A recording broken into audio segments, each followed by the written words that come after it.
Hi, Ben from Second Dynasty here. For the last 5 years, we've been making 3D printable starships for tabletop gaming, having successfully launched over 5 Kickstarters. Now we are proud to announce our collaboration with Far Future Enterprises to bring official starships from the Traveler universe to your 3D printed tabletop.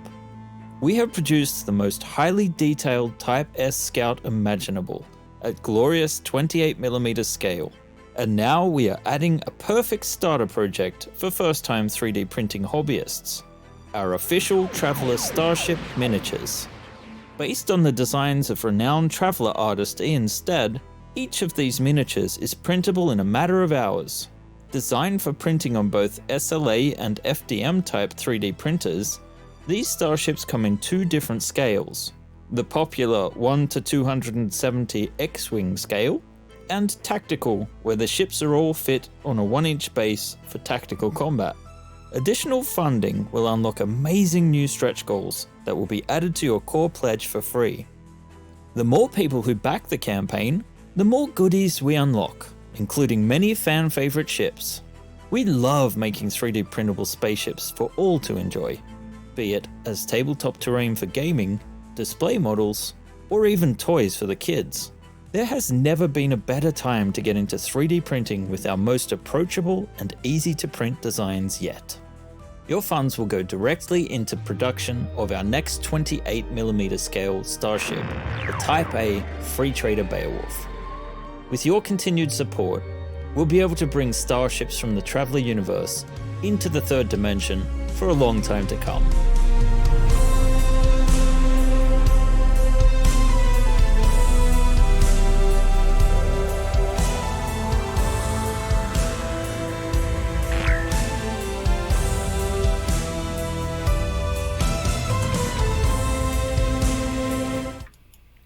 That's our cue. Hello, everyone. Ooh. It's Ben here from Second Dynasty. And of course, we have AlBen, also from Second Dynasty. AlBen, I think your camera needs to come up just a tiny little bit. It needs to come up? A tiny bit. Wait, sit back down. No, you just put it back in the place it was. Oh, boy. You're not in frame. Yeah, it's better. Alright, anyway guys, hi, how's it going? I hope you guys have all had a good week. We are back with another Thursday live stream. We usually stream for about an hour. We call it the AlBen hour, but what we're all about really is 3D printable starships for tabletop gaming. Or, just a display model, whatever you like. And for the last 2.5 weeks, pretty much, we have been running a Kickstarter on Kickstarter, of all places. Our Traveler Starship Miniatures Kickstarter, and we have managed to get in over 48,000 euros so far. And counting, that thing ends on Monday night. We will do a little stream for that too. It is ending at midnight, which is the latest we've ever ended on, so we'll see what our energy levels are like. But yes, it should be a good one. And we've unlocked 16 stretch goals so far. The principal feature of this campaign has been 28. So used to saying 28mm. 1:270 and tactical starship miniatures. So these are actually ship miniatures. Normally we make 28mm scale ships, so they're detailed inside and out. In this case, we've worked alongside Ian Stead, who is a renowned Traveler artist. Many of these ship designs also based on much earlier work, of course. But basically, to bring them to a scale where it's not too big for your tabletop, but also is not too small to miss out on all of the wonderful details. So we've upped the detail level so it prints out very nicely on both FDM and SLA 3D printers. So for those not as familiar with 3D printing, that would be both SLA, which would be resin printers, and then you also have like FDM, which is more like the kind that use a hot end and a spool of plastic filament. In our case, usually PLA. So you can see here the results of those these are the 270 scale miniatures. So they're well, this is a Sleipnir in about the same scale. It's around about that size. The ship's about 46 meters, so around the same length that very controversial ship is meant to be. This is the last couple of weeks we've been seeing my work on the A2 Far Trader. This doesn't have its turrets on at the moment because I didn't want to glue them in just yet. This is very much a prototype. Hey Jay, hey Tamsin. And the main issue I have with this is it looks massive, especially compared to the Beowulf. And this has been a topic of much discussion over the last week or two. I can maybe do a bit more of a close-up if you guys want to see it. I don't have all the clips in, so it's the back end. The turrets are not in. Right now these print at this scale as just as they are, but they are a bit sensitive and a bit delicate. I do like the final results. I think we got a pretty good detailed model in. The turnover was a little bit longer than I would like, but this is one of the hero ships that's had a lot more detail on it than some of the large vessels. But the scale-wise, it was not too great. AlBen, would you mind just stepping out for a second and grabbing as a Beowulf so I can compare the two? A Beowulf? Yes. Oh, yeah, that's right. We got one here. Oh, okay, yeah, that'll do. So, let's move this back to the camera. Here is our Beowulf. It looks nice. And then, compared to it, right next to each other, you have the A2. Now this one is printed so that it is 49 meters long, which is what it was apparently listed as way back when it was introduced. I've counted the squares, it's meant to be 46.5 meters. The Beowulf is in the 30s. Somehow these two ships have the same tonnage. That's not quite working out. So I have gone back and I've only got a test print of the front part, and in fact it is so fresh off the printer that it is still on the printer. So I'm just gonna detach this real quick because we might print something. So this is the front at 49 meters. This would be 46 meters. So it's hard to tell exactly. It's only slight 10% smaller. It is still going to be large compared to the Beowulf, right? You can see a tiny bit of string in there. So I have reinforced, because this is 10% smaller, I have reinforced these antennae. So it does have a kind of built-in support rod. It looks a little bit uglier, but it's kind of like you want this to print right? And these are quite solid compared to the original ones, which are a little bit more delicate. So I've lost a little bit of detail. So I'll need to print out the rest of the ship. This part took about 4 hours to print. And that's also kind of like the benefit of printing the ships at 270 scale. Tactical scale is just a matter of, a couple of hours. Hey John, let's see, what do we got for questions? I made you all delicious pink drink. We'll put it in the shared chiller. John, I'm not sure about that. Have you been into the wine again? It is apparently Kool-Aid, according to Jay Slattery. Yeah, that makes sense. It will certainly make you cold. John made a request that we make at least one weird joke, so AlBen, you've got this. Yep. Not necessarily this second. Let's see, what else have we got? Grabs a cool, delicious pink drink. Oh, maybe I'll get my go-go juice going. I've got low energy today. It's certainly weird looking, but it's not pink per se, I guess. I hope you're talking about his drink. Oh, you're talking about my drink? I'm talking about your... Okay. Yeah, still just... Yeah. Is that word enough for you, John? It wasn't really a joke. It's awkward at least. Yes. Let's see. A lot of the deck plans were massively oversized. There was a couple that are undersized, the Gazelle being the prime example. Well, yeah, we had the same issue with the Gazelle. It definitely is not very big. And in fact, I'd imagine if you put the A2 and the Gazelle side by side, they're probably about the same length. But you know, it's like, what are we gonna do? Because some people will be like, it's 49 meters, that's the correct length, and other people will be like, no, that's way too big. So, fortunately, you can scale things down, but the clips, the filament-based turrets, that's all kind of based off having it at the ideal scale. So it is possible to do if you're really itching to do it. But yeah, I'm in the process of reprinting that. I considered doing the antennae as like separate pieces, as I did with the Type P, the Varga Cruiser, but ultimately I felt like it would. I've already put so much time into this model. Maybe I'll go back to it at a later date or something. But for now, this will be good.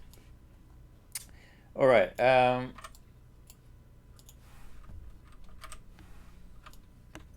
Okay, yeah, from the original specs, apparently the Type S is meant to be heavy. I think what you're forgetting, is that including the angles though? Because I measured it out. It doesn't seem that big.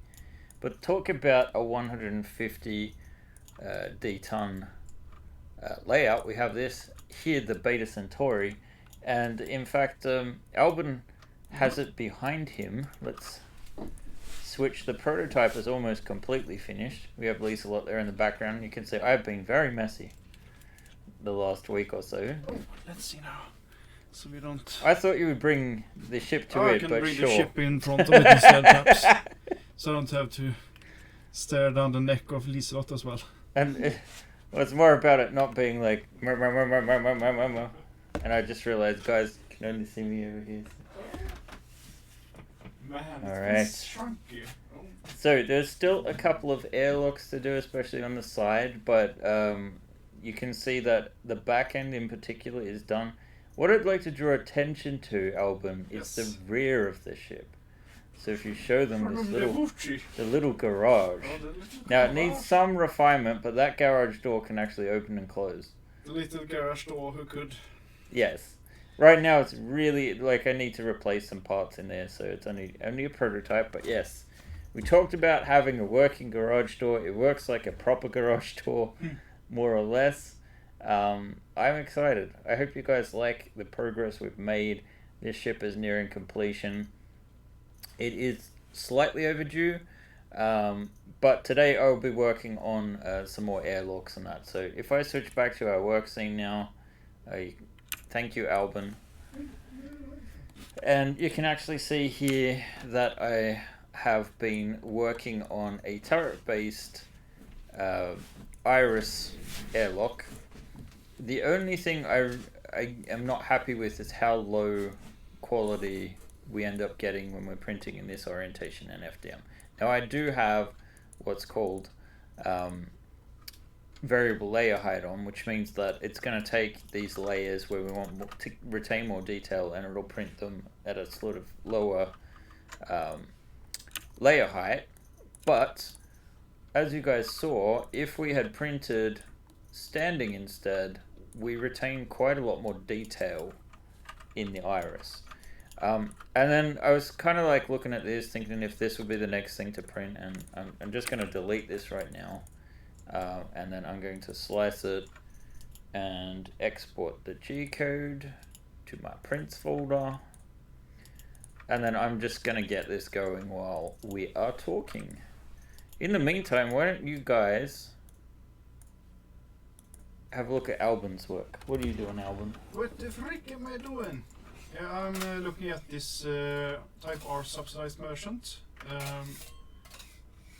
And you can probably see a kind of a few weird lines here. Basically, I'm working on the wings. So I've basically looked over the main body and added the details that need to be there. Except for the nose cone though. Need to work a bit more on the rear end as well. But the wings are a bit of a challenge, I would say, because it's curved first in this direction. It's also curved slightly in this direction. And there is a reverse curve going this way. It needs to match the body. I'm just going to do a boolean later on, I think. But yeah, there are a lot of curvature, and there are also square panels on these curvatures. So it's a smorgasbord of shapes that need to work together. So yeah, I've spent a bit more time on it than I initially thought I would have to, but I think it's coming along decently at least. Well, I did on the A2 to be honest as well. Ah, So yeah, sorry about the quality here, guys. We're kind of like getting. He's on Discord feeding it through to me, who's I'm feeding it out to you guys. So, all right. So they yeah. So how much time do you think you put into this? let's see now. I think it's like been roughly 4 full days or something like that. Yeah. So on the upper end of time, it's taking, but mind you, both AlBen and Peter is not here today. They've been working for a longer period of time on their models, but they also don't have the benefit of the experience that I have from already having converted like 7 of them previously. Yeah, So yeah, we'll get into a flow of things once things start up, I think. So I thought maybe we could talk a little bit. Oh, what do we got there? That's quite a bit of... Oh, it's alright. It got caught. I just saw that the filament was extruding and it had this long little spaghetti thing that was falling it over the board. So, Oh man. yeah, no, I just wanted to talk a little bit about delivery since we're getting fairly close to the Kickstarter. We're actually been setting up the pledge manager on my mini factory where we will have our distribution. We're going to try and get some customer information from Kickstarter a little earlier so that the bulk of the customers in the first, let's say, week instead of 2 weeks will add them to the list where we have a record of all your pledges and stuff, and get them integrated into the pledge manager earlier as soon as we know that you guys have paid. So even if Kickstarter doesn't pay us, we're not going to wait the full 2 weeks to get payment from them to start processing orders. But there will likely be some overlap of time between when I basically get all the let's see, what am I trying to say? There'll be some overlap between when the pledge manager goes live and when you guys will have access to it. So I will ask for a bit of patience. I know it's a little bit unfair that late pledgers might have direct access to the older files, but we're going to hold the actual miniatures until the vast bulk of our Kickstarter clients backers can get integrated into the system. So that's kind of like the compromise we're coming with this time. It means you guys will only have to wait a week approximately rather than 2 weeks before you can start getting your stuff. And we'll have to see how quickly that goes. And then we'll probably have a soft launch a couple of weeks later on my mini factory because they didn't have a slot for us right now with Black Friday about to pop up. Although I'm not supposed to remind you guys in case you think, oh shit, Christmas. But remember, these smaller miniatures, they could work. So yeah. All right. Got the comment here where they wondered about the sub-merchant and the design. So Craig wonders if you're set on this design because he thinks Ian made a few other versions with flatter wings. And this I would say after 4 days already put into it, we're definitely invested in this. Yeah. And the thing is, I mean, that is a model from Ian as well. So it's not something that we...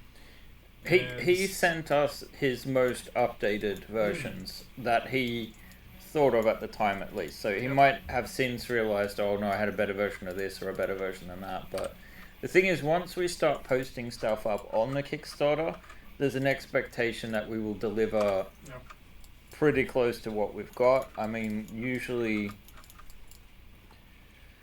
usually there are some discrepancies here, but for me, it has taken us, between me and John, when we've done conversions, it's taken about 4 work days to get to FDM printable, and then it might be another day to get that converted so it's working on SLA. So approximately a week of time for one person to get a model from the state Ian delivers it in to fully 3D printable as a sort of product. So you can imagine that will probably be unlocking stretch goals at a rate of about 2 ships a week or something like that. We might go a bit faster, I don't know, it all depends, but yeah, Peter will be helping with that, so, but then also AlBen's away 1 day a week at the moment, so we shall see. Yes. Also, the form of the ships depend greatly. Like, I think, for example, the Type J will be fairly straightforward. The system defense boat, the Dragon, I think it's called, would also be fairly straightforward. I'm kind of kicking myself that I didn't give that one to Peter to start with because it's quite geometric. But even so, it's like, it's a process, and you also got to remember that this style of mesh work and that sort of thing is not, I've been doing this for 4 years, but AlBen has been doing a different kind of animation until recently, so we'll get the kinks out in any case, and the time's up, I'm sure. I'm not too worried about that at this time. We've said that we're expecting full delivery in about February, so we'll probably get fairly close to that. Although I guess there's also our Type J that has to be made as well, so that's going to suck up a lot of my time. So we'll see how things go. But yeah, tell me about stretch goals. Since last week, I think we've unlocked a bunch of them. I'm not entirely sure where we finished, but we did have our secret bonus stretch goal, which is a wing type S. So you guys might have seen this before on the stream, where we've shown. As for the question, Jay, who's doing the safari ship? We haven't decided yet. I've kind of like the more complex ones I'll probably tackle myself. I don't know if we're going to get John involved in some of them. We have a lot of ships to do, but I also want him to focus on deck designer. Our ones, that'll be a case of like getting them into deck designer, like the back end version of it, and running it through our model process. So hopefully our designs will be converted to a mesh that could be cut up into FDM printing at least in like about 90 minutes. If everything goes right. But it's Maya, it's the internet, it's lots of different things. So a lot of people will be happy to note that, yes, we have unlocked the Donosev science ship. I've heard it called a survey ship rather than a science ship, so I'm not sure if that nomenclature is correct or if that's just from Ian's memory. In any case, it is definitely a kind of science ship, so it's not incorrect. But yeah, it's an interesting shaped ship. I keep looking at the front of it and go like, feed me, Seymour. Feed me all night long. It looks a bit like a Venus flytrap, doesn't it? And then, of course, we had a huge amount of comments after I said, hey guys, if you make lots of comments, I'll give you a free stretch goal. And so when we hit 250 comments, I released this secret bonus stretch goal, which is a 270 and tactical miniature of the Beta Centauri, which we're working on through the rest of this session today. In the upcoming future, I think we're only about... Let's see, basically Swedish crowns to euros is about 1 to 10. So yeah, we're at 48,000 euros. So in about 1,000 euros time, so I would imagine tomorrow maybe, we will unlock the Solomani Trader. So it's another Type A class vessel, although vastly different in shape. it does kind of look like it's a shuttle in the middle with these weird wings. So that should be interesting to work on. Upcoming after that is the Nins Zodani Scout. So our second alien ship after the Hyver Explorer here. Then we added the Pinnace, which of course... The what? Yes, the Pinnace mightier than the sword. So yeah, the Pinnace is a shuttle, essentially. And then of course the modular cutter, which people seem to be excited about. So those are the currently planned stretch goals that we've announced. On the stream, I can let you guys know that we're also looking at the express boat. Again, had an alternative to the yacht as well. And I can tell you now, if we hit 100,000, which I don't think we will, but if we do, I will do the Kinunia. Yeah, you guys know what I'm talking about. There's 1,200 tons one. It is quite large. But yeah, if we hit 100,000, that would be insane. I don't think we will. Statistically speaking, it looks like we're running very similar to the Sleipnir campaign. So you guys who might be looking at these numbers and thinking, oh shit, there's like no chance in another 4 or 5 days we're going to make, you know, an extra basically 20,000 euros. I guess it's not, yeah, about 20,000 euros to even get to the modular cutter. But actually, the last 2-3 days usually brings in about 30 to 35% of the financing for an entire campaign. So we expect there should be a surge, and we'll be able to start unlocking some of these stretch goals quickly. So I imagine, like, I would almost say that the Pinnace is assured, the modular cutter is well within reach, and we will see how we go. But I have looked, and a lot more people have saved the page than last time. We have more than 500 more people that have saved the page so far.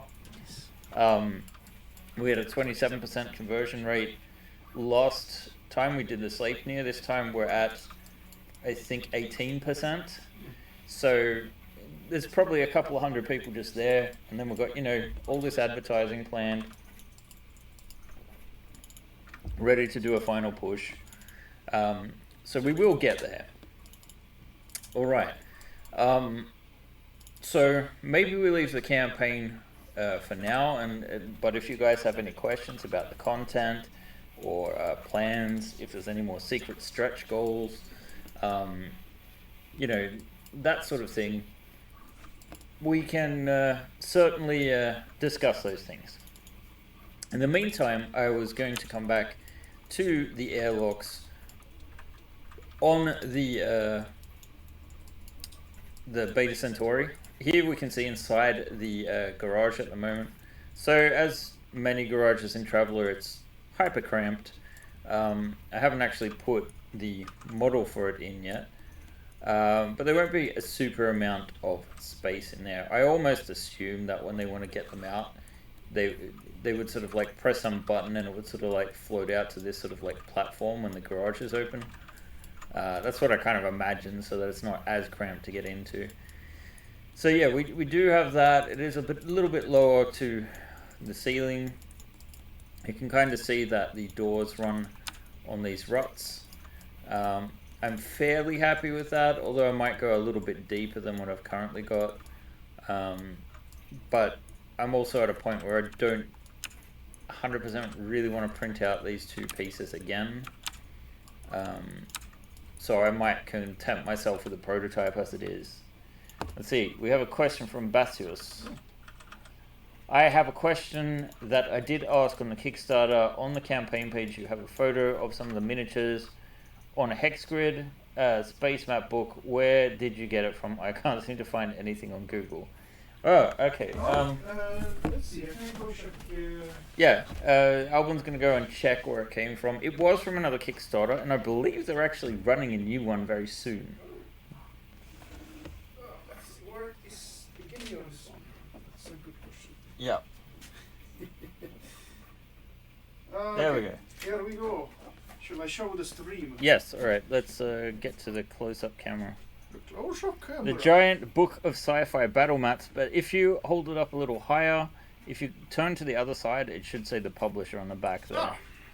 So this is from, where does it say? Here we go. Low battle maps. Low-key battle maps. Battle mats. There you go. Match. So yeah, they had a Kickstarter a couple of years ago. I backed it because I have an addiction. The whole book isn't full of hex grids. There's only a couple of pages of them.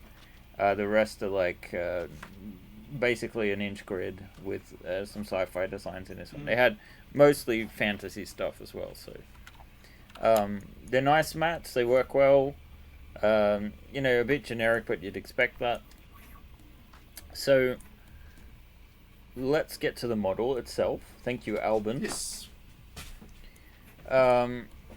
So, like I said, what I'm printing right now, sorry, that's an older door, we can delete that. Oh no, what have I done?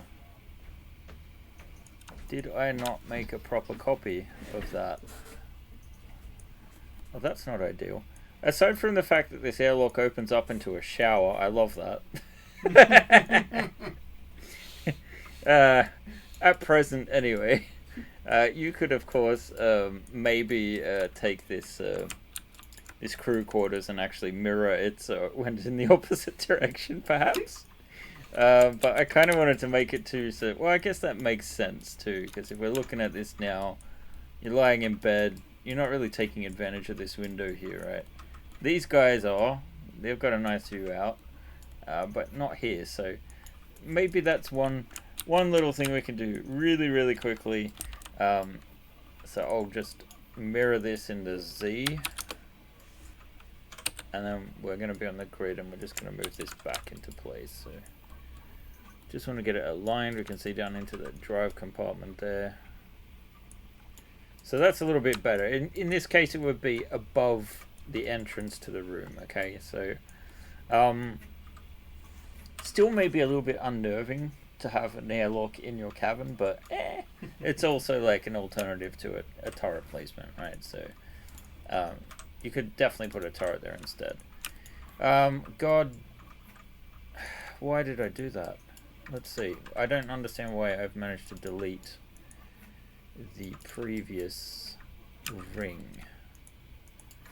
Well, that is unfortunate. Could it be this? Nope. No, it could not. Okay. Well, the bright side of things is I actually already had a model, so we'll just import the STL. This is not optimal. Did that import? Doesn't look like it. Let's do this. Oh, it imported into place. There we go. So, yeah, not the optimal geometry, but yeah, as I was saying, I kind of like don't like the fact that we don't get too much detail out of printing in this orientation. But the turret rings do have an issue, and that is that, you know, we don't have much space. You need to have these sort of like hooks on the edges. And then I had this idea that what if we printed this in two halves and put an open lock clip there? And so I'm kind of like in the process of splitting this apart. I know that's terribly boring, but maybe that's what we're looking at today. Sorry, guys. I do need to check a couple of things. For example, how much depth we have, because right at the moment this is just a harebrained idea, right? That's an interesting way word. What do you say? Sentence? Harebrained idea. Yeah. Oh. It's not the first time it's been said, but I haven't heard it myself. So yeah, we want to see that lines up, and we actually have more depth than we need. And normally, like, we've set this up so that you can kind of see here. I mean, it's a bit of a mess, but we've set this up so that it's going to print flat. Looks good on the plate, so it should be done in about 6 minutes, so we can see kind of like the detail that we're talking about.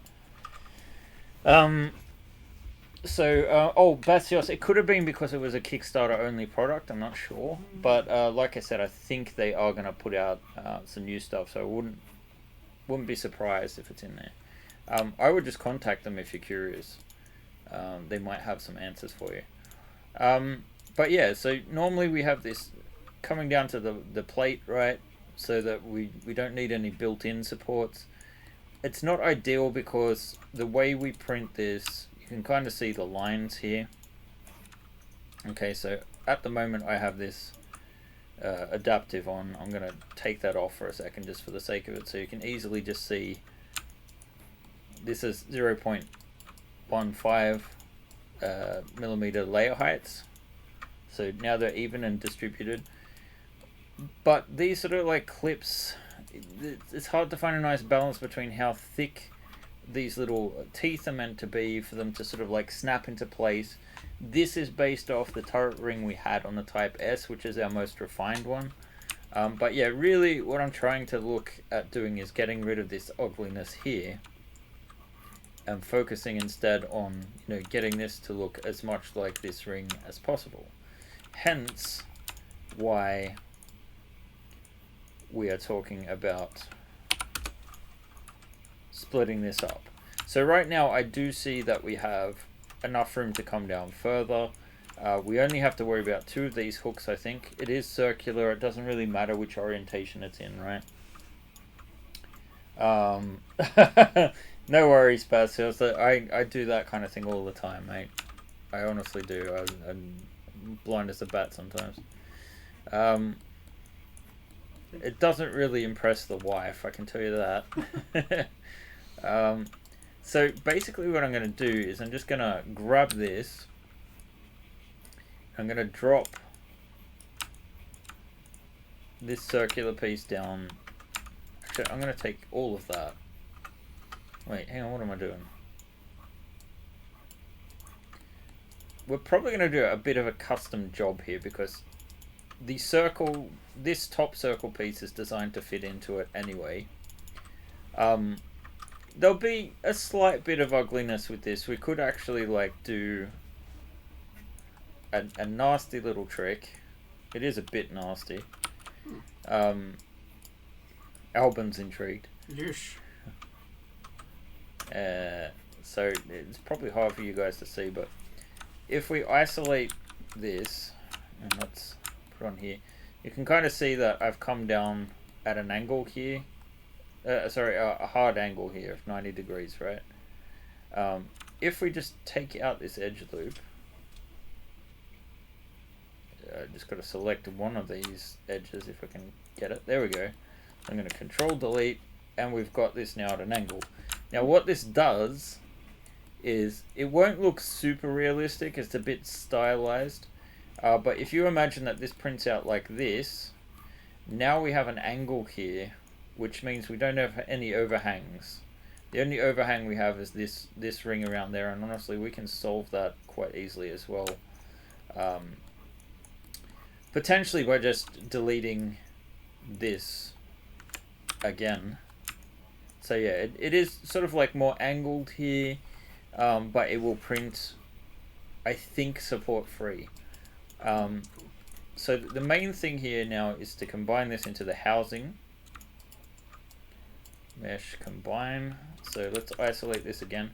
So really what we want to have is the clip hole underneath, and we need to bring the floor of this thing down low enough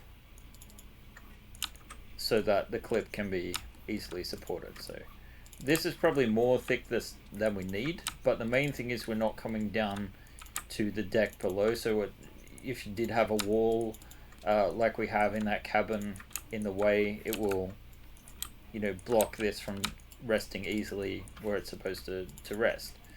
What I would do here instead is just open this up. I think we went about 3 either side. So we'll delete that. We can delete these extra edges now.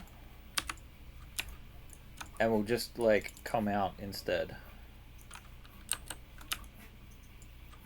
So we're just wanting to come beyond the point of, you know, this. We don't want to go outside the circle. I know that's an old game you probably haven't even thought of for the last good while, I hope. I think we played that as kids. When you're drawing, you're supposed to draw between the lines, right? So I'm just going to grab these edges, maybe from there to here, because it's slightly more distinctive. It's not a perfect circle. You can see this hard point right there, right?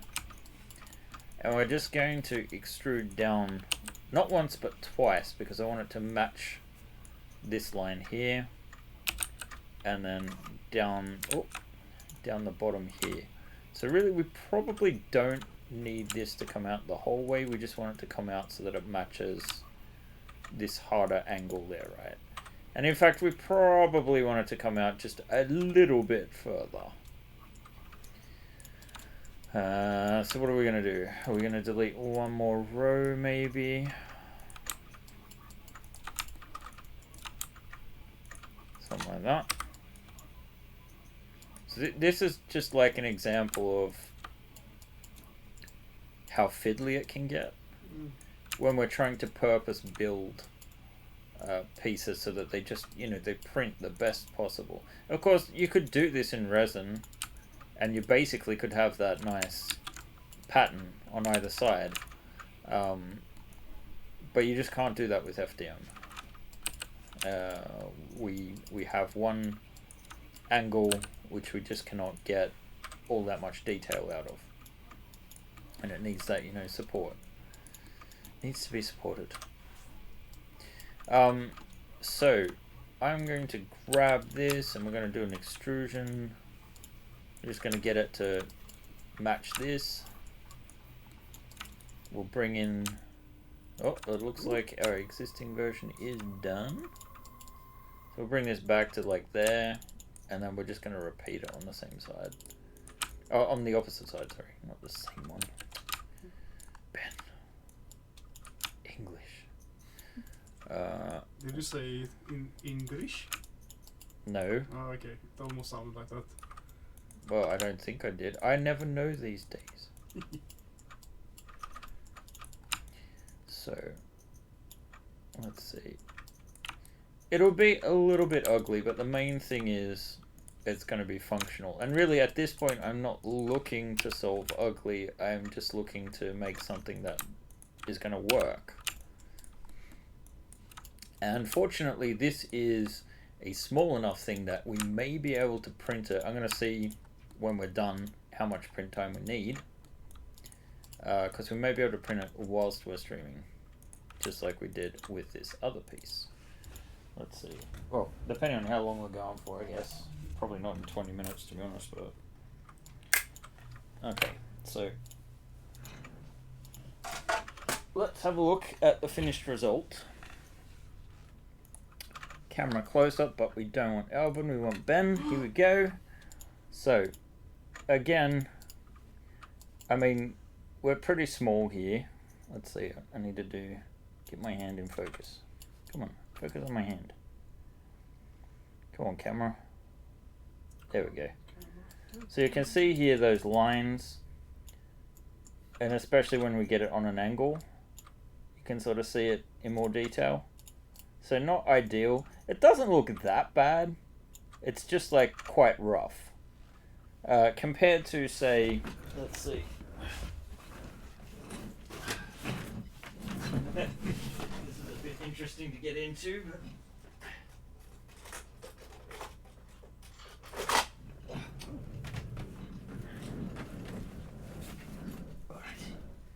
Here we go. So this is the version that we have printed standing, and you can kind of just see what difference there is smoothing wise between these two. Let's see, hang on. I don't know if you guys can see this well or not. Let's see, focus on my hands. That and that. So yeah, hopefully you get the idea. Yes, Craig, I know you're right into the spray putty, but ideally we want to start with the best possible base, okay? We have some spray putty, we just haven't used it yet. It's a scary thing. Is it? I don't think the spray putty is scary. I find resin printers way scarier than spray putty. That's a good point. in different ways. Oh shit, for a second I thought it was Friday and that we were meant to go and look at the new office, but I forgot. It's okay, everything's alright. We're not really worried about shaders right now. We're not even worried about engons. We're just prototyping, okay? So, we talked about this, by the way, on the stream. What, that we're changing offices? Mm-hmm. Ah, they don't need to know that. Besides, it's not official yet. Ah, that's okay. We can talk about it more when our existing landlords know. Because they could, in theory, make it hard for us by saying, no, you got to stay here for another 6 months. Yes, that would be mwap mwap. That is correct. Mm-hmm. Let's see. I'm just going to put a simple. I was going to put a simple font on. Oh, why? Does it rain? No dot in. Was that reversed or something? I don't know why it's black. Let's just put our standard Lambert 1 on. That's the default shader, alright, so it'll all be white. You can see one half here. Now the next stage is we need to take this mess and cut it in half. Ooh. The best way to do this, honestly, and this is a real hack job, is we just duplicate this and we're just going to take one part at a time. And there should be sections here that we can just delete outright. Oh no. Wait. Did that line... Why does that go on to the next one? Oh, because it's all at an angle. Okay, so we can delete this one. And maybe that one. But there's parts of these other ones that... You know what? It doesn't matter. Yes, it does. Shit.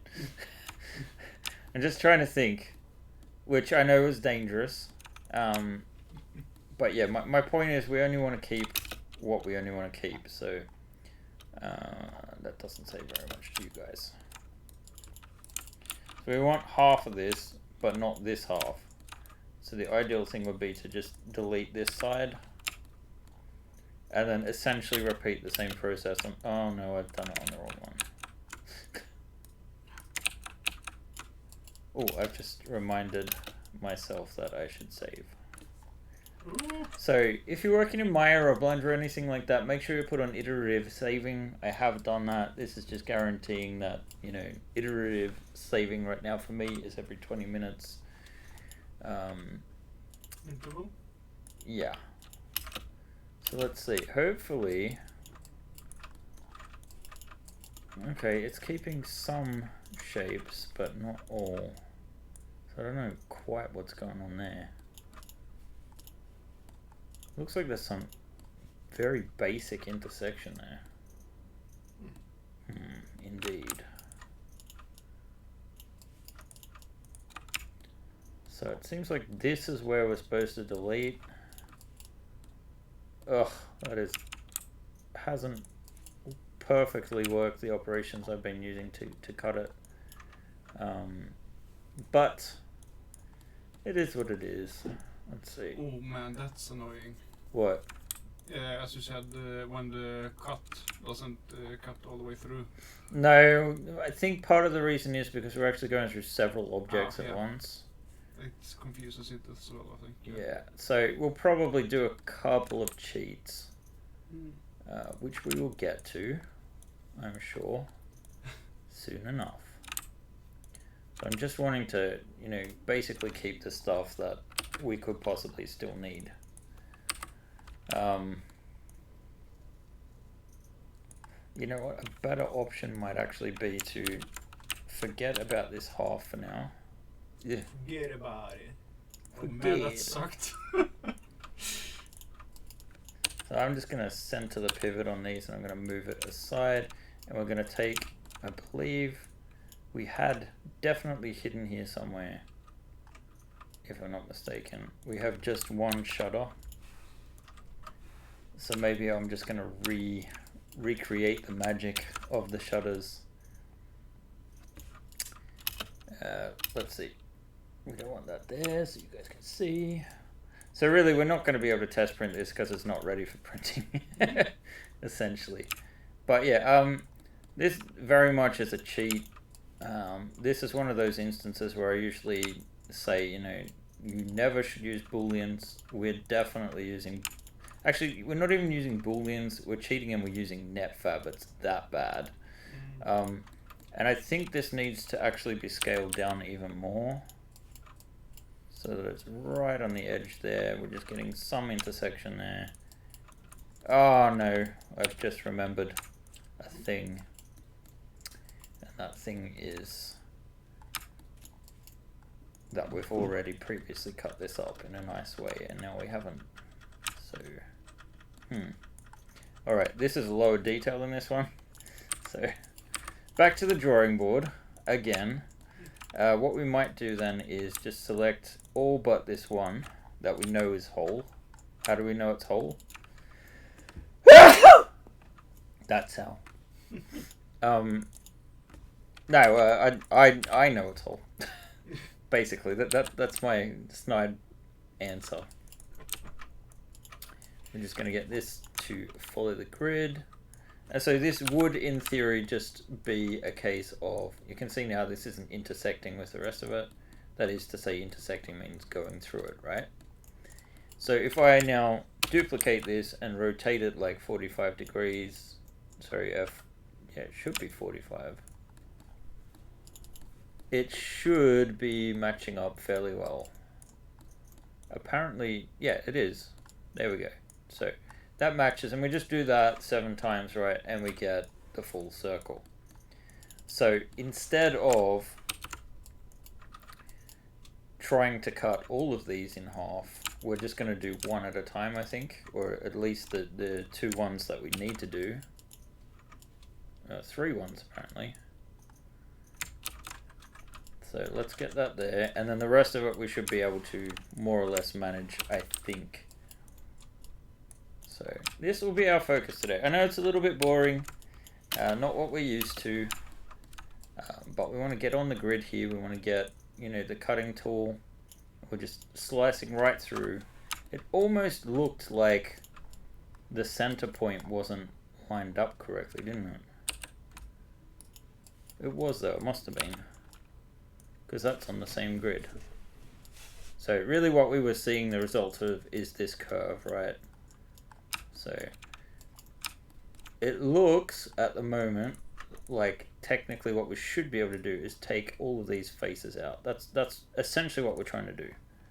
So we're left with these jagged edges, but with a little bit more control than we had before, right? So this should be perfectly straight.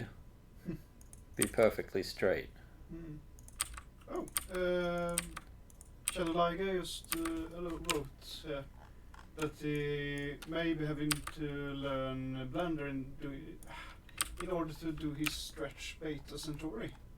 I don't know, with all the modifications you do, maybe it's probably a good idea anyway to learn some polygonal modeling.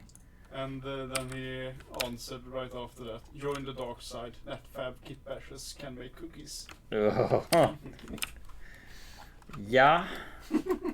I mean, so can children, technically. So we want to do the same thing here. We don't need to go to these lengths. I'm going to duplicate this twice because we're going to go... Actually, you know what? We'll duplicate after we do the cut. So again, we want to snap to the grid, but the best way to do this is to isolate the object so we're only getting what we need there. So again, we're doing a slice, cutting through there. That just adds this line through the middle. Now we're going to duplicate that. We're going to take the first one. Man, I want cookies now. God damn it. Well, off you go. Oh wait, no. You got to be on the stream too. I also kind of want cookies now. So we've got the half that we needed there. And we probably... Do we have anything else? No, it looks alright. And then on this version, we essentially want to do the opposite, right? So we just take out anything that's above. that point. So there we go, and you can see now that these match fairly well. We have this that we need to get rid of. Question is, does this side? Yes. All right. So let's see. We want to have that. It's a very, very, very small, thin area that we needed. And we don't really have a bottom that's functional. So yeah, this is unfortunately going to take slightly longer than I would have liked. But essentially, we're just going to recreate all of this edge. And it might be easier to see if we remove these creases. Because that's causing these thick lines that are making it look like it's more blocky than it actually is.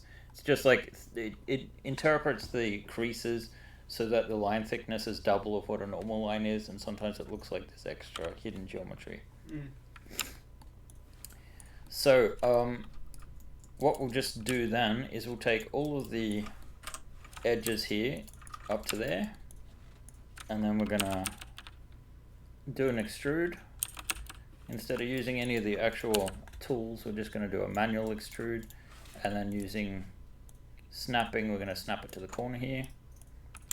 We're going to merge these vertexes. Like, this is ugly, ugly geometry. This is not the way to do it, people. This is like to save a day of work, basically.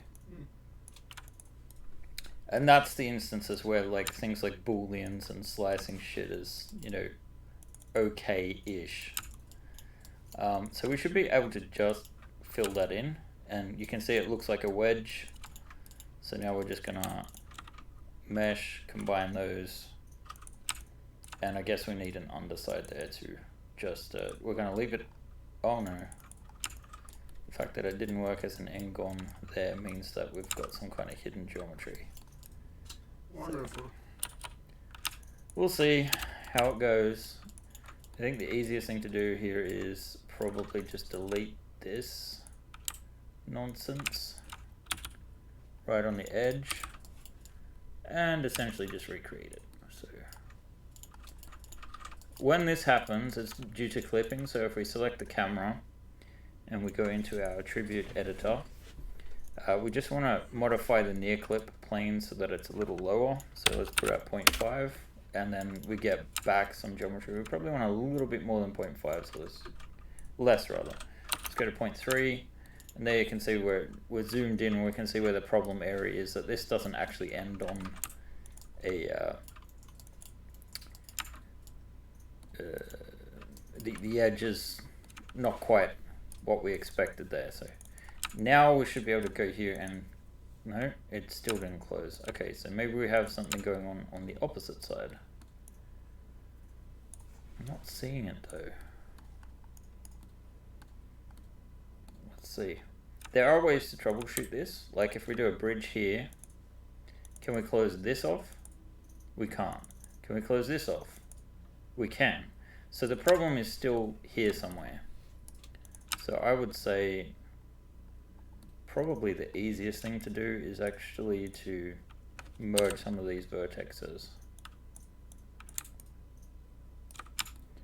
And we'll just do the same up here with that one. I don't think these will make a super big impact on things, so we should be able to close that off. But this also means that we're probably going to run into similar problems with other pieces. So I want this half. I wonder if we should be able to rotate that 180 degrees and it'll be the exact same. So if we're lucky, all we've got to do is work on this piece. Let's isolate it. It does dip down, so we're going to have the same issue. But now I'm thinking we only need the top part. So let's switch back to grid snapping and create this line that we want. Alright. Got to make sure it is following that line. We can't see the line, so that indicates that it is. And then we are going to we've got the vertex select on instead. We're just going to get as close to the line as we can, delete that, and then we're going to zoom in and look for things like these teeth that are sticking out, right? And we don't need that, we don't need that.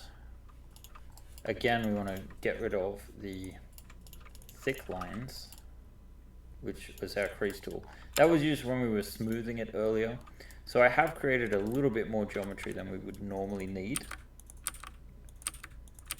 Alright, so some of these teeth are very, very small, almost microscopic, but if we don't sort them out, we're not going to get a perfect result.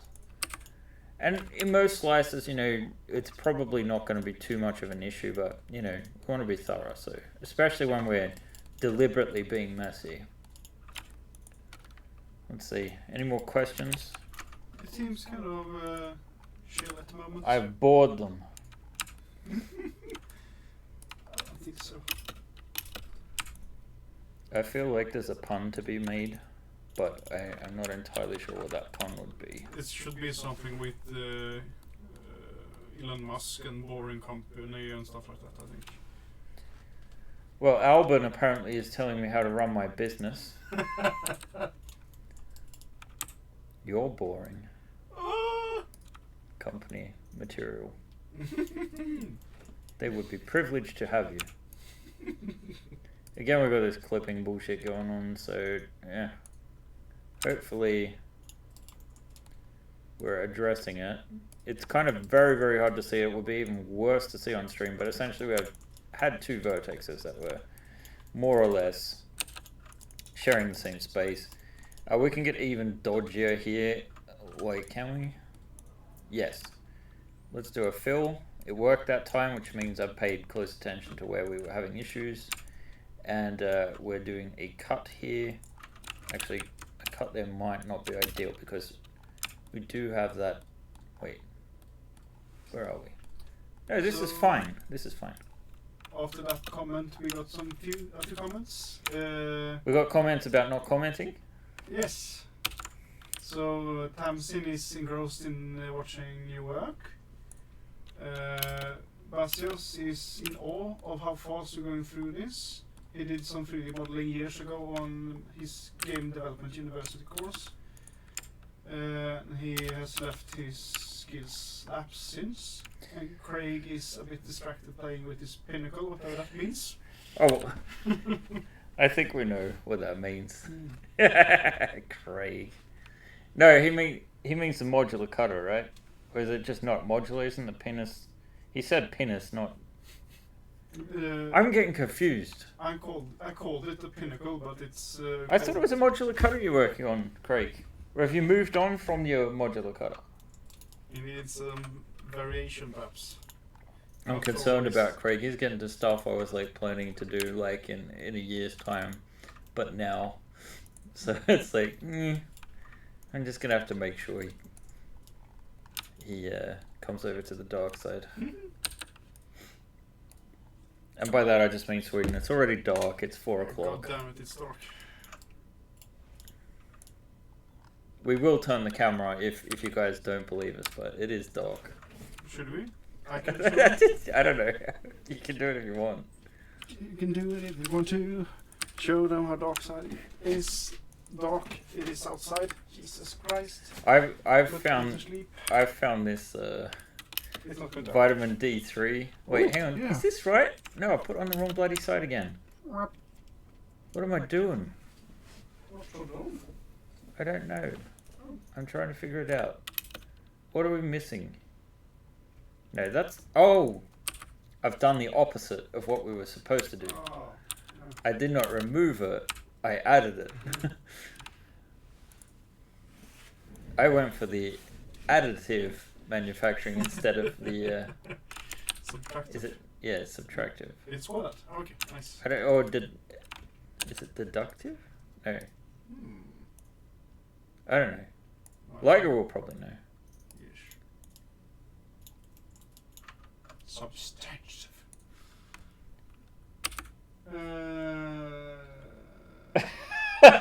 Jason, the mod cutter is 50 D tons. The penises a 40. The penis will use the same front. I'm never getting it. Does this qualify, John? John said at the top of the show, we need to make some weird jokes. Oh, weird jokes. Jesus, I'm not in that space at the moment. No. Unfortunately. But there were a bit of... But you are funny. Oh, thank you. Because I'm like a freak show funny way, I guess. No, that would be fun versus funny, which is two distinctive things in the English language. Good. I'm not sure it's good though, because funny could perhaps mean that you're... Well, it has other connotations too, like you're a bit funny in the head. Yeah. Yeah. Just using it as an example. Yes. Let's see if this closes. It does. Alright, so we now have our 50%, right? It's the opposite of what we were going for, but if we mesh combine this, we delete this side because we don't have a clip, right? So we essentially want to take this, we want to duplicate that, rotate, that didn't duplicate, there we go. Rotate 90 degrees, so I'm just going to check that the wireframes match up here, which they do. You can see there's a line from there to there. And then we're going to do the same with this. Like, so actually this means that we only need one piece. What the hell am I doing? So this mesh combine, right? And now let's delete the history. Let's, oh, why is not, what? No poly, what? I don't know what that message is about. Let's see.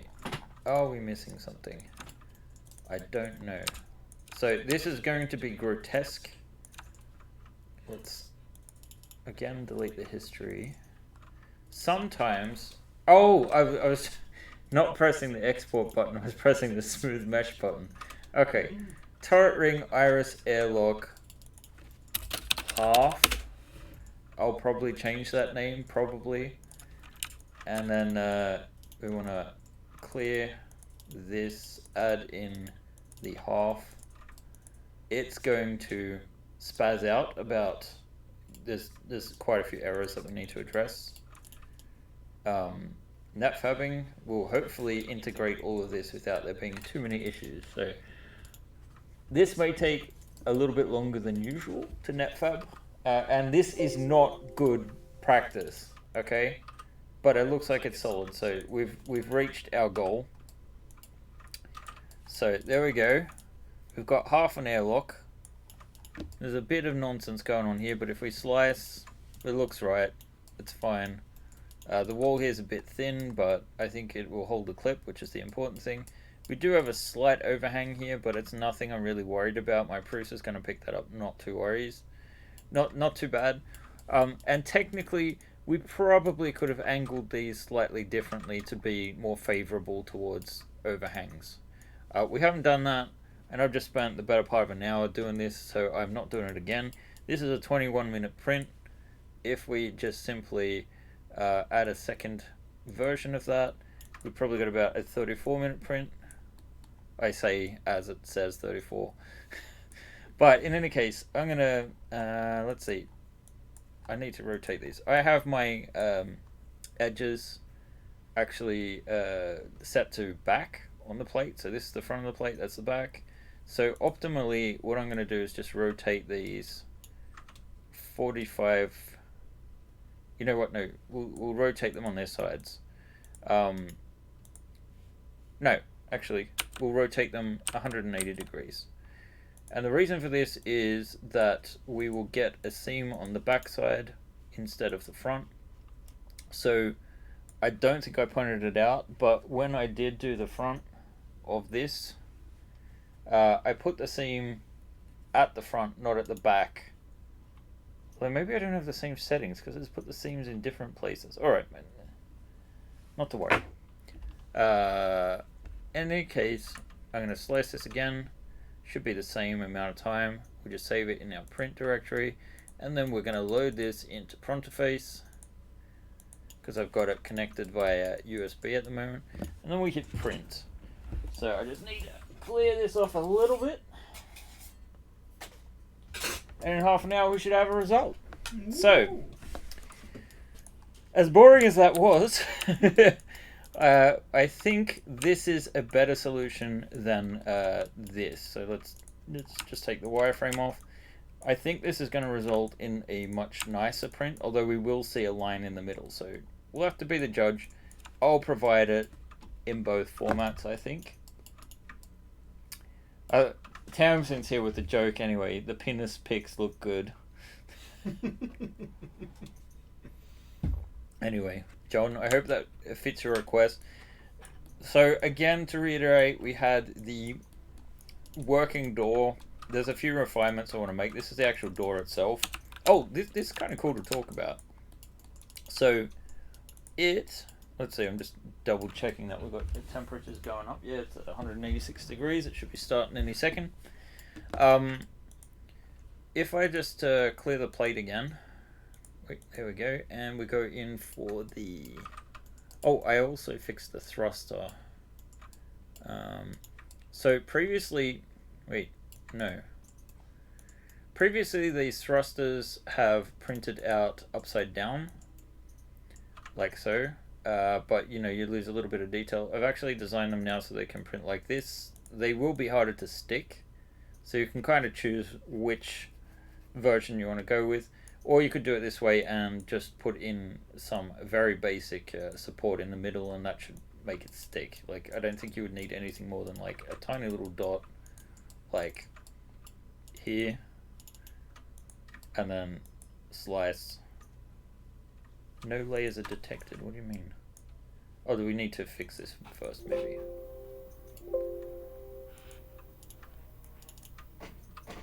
So, oh, we forgot. I forgot that NetFab reduces those supports. So we put the support in now. You'll get something like that. It takes about a couple of seconds to clear that, but you're more or less guaranteed that it's going to print. So, and about 10 minutes. So I've got a whole plate of those I want to do, but you know, it's like clips. If you don't have everything fine-tuned, it's going to be a real pain in the butt. But what I want to show you is the garage door. So let's see, rim, platform, door. Here we go. So normally if these come in at the wrong angle, it's because they're still prototypes, right? So what you'll notice is that the garage door doesn't have any hinges, but what I've done is I've set the layers so that this is exactly the equivalent of 0.15 layers in between. So essentially it just bends from the natural flexibility of the PLA. So other materials, this might not be optimal, but yeah, you can just bend it in half. I don't have any examples here, it's installed.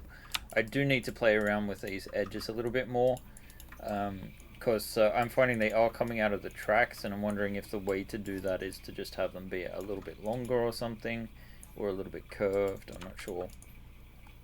But fairly happy with how that works. So you can kind of see that it has a little handle there. We don't need too much of a door, and yeah, basically just follows in through here. But I would kind of like these to grip it slightly better, but I haven't got an air raft into there either. So I'm wondering maybe if we have an air raft handy. Where would it be? Where would it be? We want to go into Traveler 1, Scenes. Do we have an air raft 2-seater merged model? That sounds about right.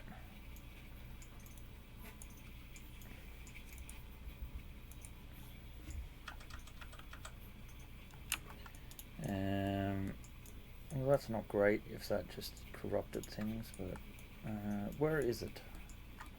Where are you, aircraft? Could it be hidden inside the ship, perhaps? Every time you think you're getting rid of me. Alright, so here we go. This is the Type S aircraft, or at least a prototype of it.